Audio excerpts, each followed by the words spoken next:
C'est vraiment l'idée de réécrire et de dynamiter le récit national. On a effectivement une offensive tout à fait claire du milieu de la droite radicale et de l'extrême droite qui a changé de discours, qui est passé finalement d'une ligne qui était plutôt anti-élitiste, populiste,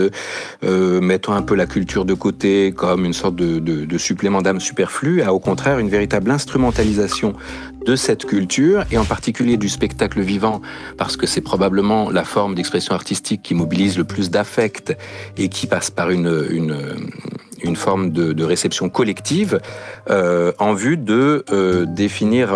non pas un récit national, ce qui supposerait une perspective dissensuelle, une confrontation de points de vue, c'est-à-dire ce qui fait justement le théâtre, la possibilité du dialogue, mais ce fameux roman national dont parlaient mes collègues depuis tout à l'heure et qui repose sur une double conception disruptive. Tout d'abord, et c'est vraiment le fondement du Puy du Fou, l'idée que la Révolution française serait en fait un point de rupture dans l'histoire glorieuse de la France éternelle, un moment de décadence, de déclin, et c'est là qu'est né d'ailleurs le terme réactionnaire, une sorte de fantasme comme ça du passé comme étant un passé glorieux, et donc une sorte d'opposition entre l'avant et l'après, ce point nodal de la Révolution française qui reste vraiment un élément de clivage fondamental dans le débat public aujourd'hui, et l'autre ligne de partage, c'est entre l'intérieur et l'extérieur, avec ce fantasme permanent de l'invasion barbare, cette idée de la pureté de la culture française, qui est vraiment la perspective des groupes identitaires aujourd'hui,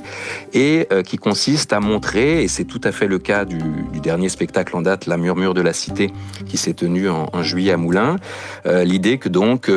des grands hommes, principalement, à l'exception de Jeanne d'Arc, chrétiens principalement, auraient lutté de toute éternité contre justement la menace qui venait de l'extérieur, depuis les Vikings jusqu'à l'immigration aujourd'hui. Et quand on voit finalement le générique, plutôt la distribution de ce spectacle, on a Vercingétorix, on a Clovis, on a Jeanne d'Arc, on a Napoléon, et on a une ribambelle de saints, Saint-Mailleul, Saint-Odilon, etc., etc. Donc c'est vraiment l'idée de réécrire et de dynamiter le récit national, qui est en fait le récit d'une France de la diversité, qui a été quand même le premier pays d'immigration, un pays très très brassé depuis au moins le début du XVIe siècle, vers, au contraire, l'histoire en fait d'un peuple catholique de race blanche, où les hommes en particulier tiennent les rôles prédominants.